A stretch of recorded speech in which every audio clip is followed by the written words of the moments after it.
trainers on and it could be nothing. It probably is nothing, but I'm going to look anyway. Last time that I see you.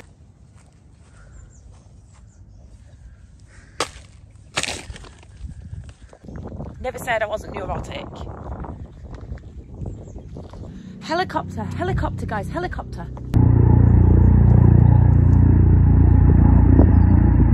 That is not the hair ambulance. That is a private helicopter. Well, he just said the same as me. That helicopter didn't like sound good.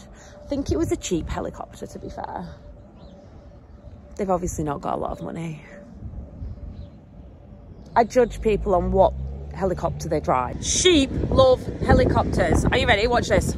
So I thought I was being really clever, letting all the gates open and the sheep can have free reign of basically everywhere apart from down the bottom and over that side. It just means there is an awful lot of walking to do just to check that everyone's okay. Like when they're in one field and they're contained, it's quite easy. You just kind of look out in the field and you look around the edges, see if anyone's moved, anyone's not moved. Yeah, I'm now having to walk around an awful lot just to make sure everyone's all right. She especially loves helicopters. Helicopter, helicopter. We all have little brown muzzles. There's a couple with sore feet, so I want to bring them in at some point and just doctor a couple of feet. I don't want to chase them around and jump on them when they're this far inland, to be fair. I don't know what anyone else does, but I just feel like it's the wrong thing to do. So I'll just fetch them all in, and these calves will just have to stand in the middle because we've still not moved them. And then they'll get the feet done up and they can just get turned out again.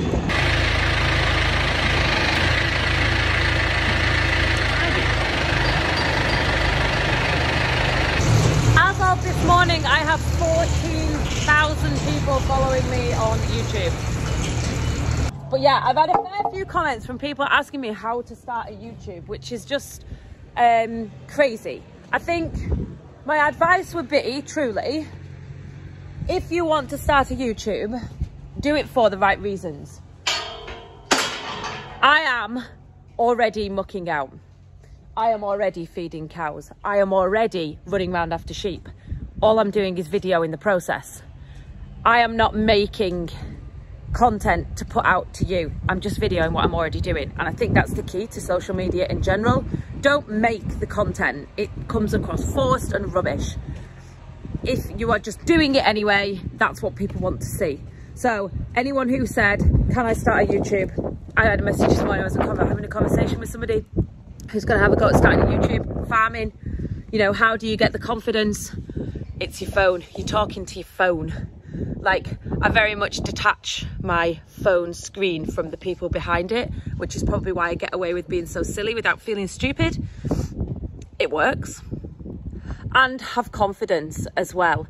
That is the main thing. Don't talk about things you're not 100% sure about, and be willing to back up any claims you make online. That you know, make sure that you can back up your information, because people will call you out and they will pull you to pieces. That is part of putting yourself out there. The more people that champion great British farming and show the world what a good job we do, the better. This isn't a race, this isn't a competition. This is something we should all be doing together. And I am a big supporter of anybody who wants to put themselves out there and show their daily life on YouTube, TikTok, Instagram, Twitter, anything. Maybe not Twitter, I don't even like it, but like any of the other social media platforms apart from Twitter.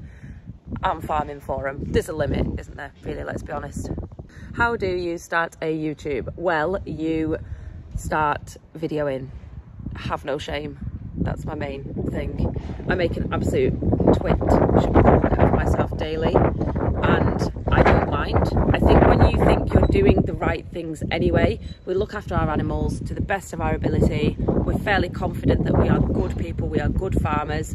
Yeah, there's some things we can do better, and that's part of learning, isn't it? But I think we are good enough farmers that we can show warts and all and not be ashamed of the way we keep our animals or practice farming. On a side note, I've seen someone sent me a video of another YouTuber who's having a new shed built by a company. I would advise them to think twice about the paint choice. Yeah, and that's a new shed.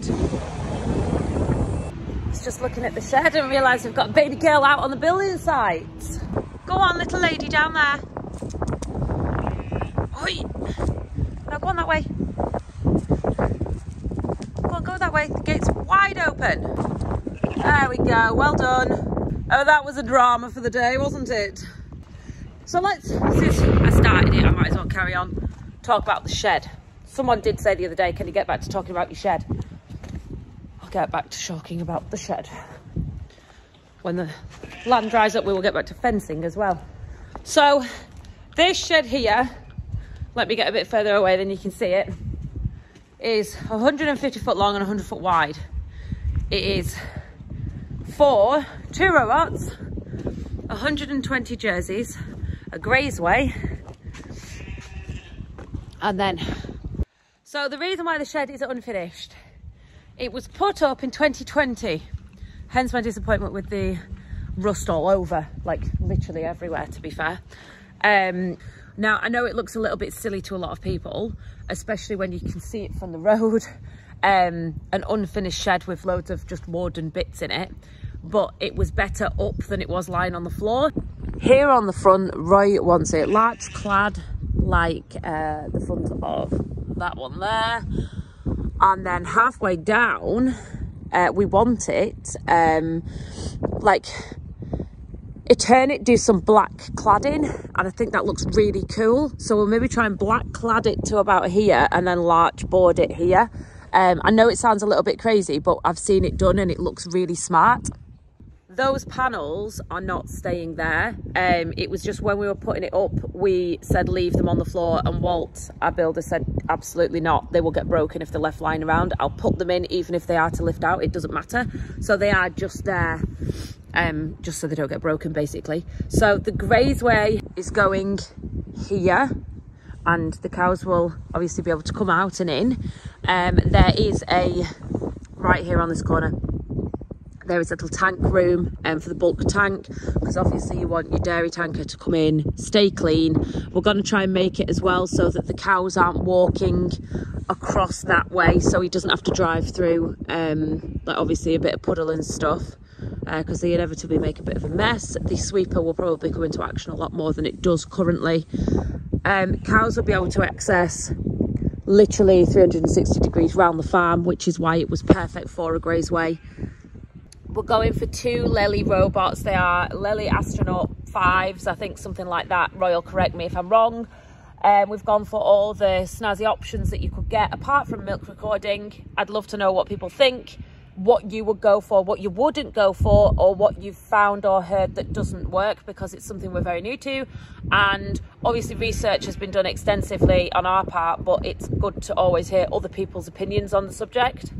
So we are currently still looking at internals. We're gonna go for a big tank across the, like underneath in the shed, and then that's going to go out into something like a store, a tower at the time. But obviously we can't do everything all at once, and that is going to be very, very costly. So even for the first year, if we have to take muck out, like shit out every other day or whatever, we're just going to have to do it.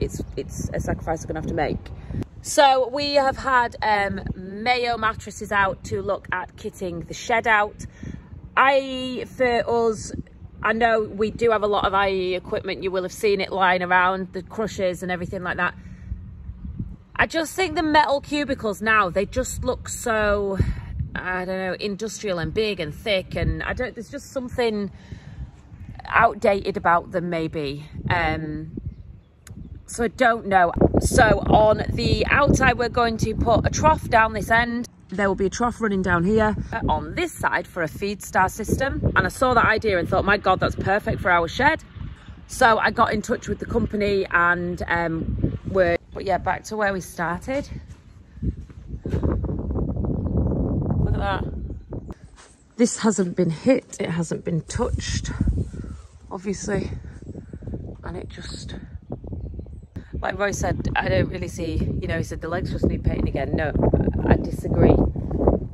The whole shed needs painting again. It's terrible.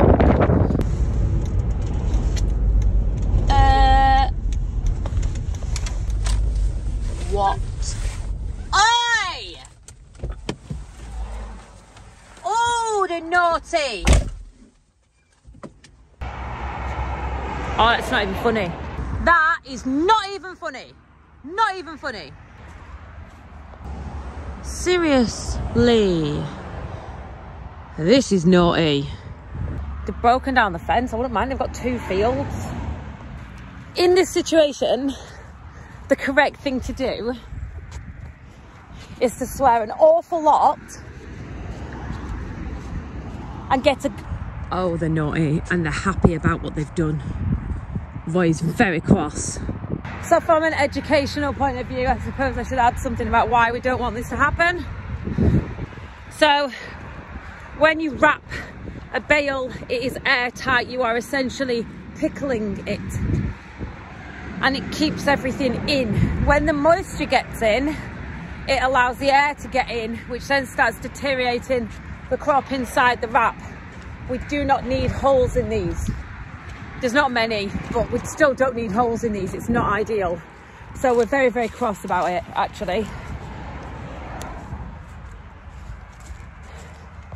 And it's right next to a roadside as well, which is highly embarrassing, people. Highly embarrassing.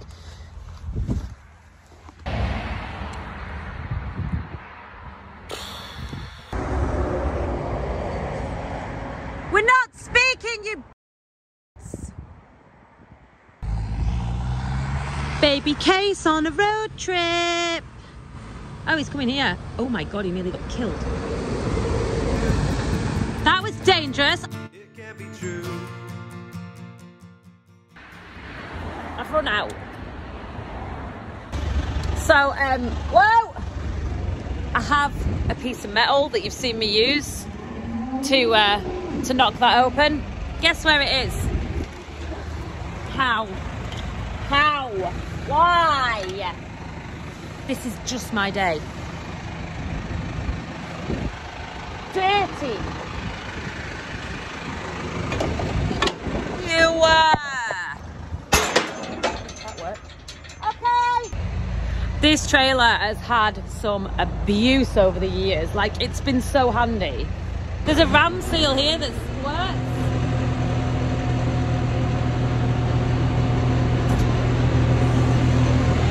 That's not good. The man that started World War III with me on Twitter because I didn't like animals having horns. I'd like to just further that conversation, not with him because I'm not speaking to him, obviously, but with you, people who don't disagree with me. Burgers here. Hey, excuse me. Burgers. The cover, the little, what do you call it, the sleeve off a horn. Reason number 713 why I don't like horns on animals, but I'm not going to go and restart that argument. I don't think it's worth it somehow. Come to the feed store for more bale bandage because I ran out because the damage is that extensive. Ooh, feed and stuff.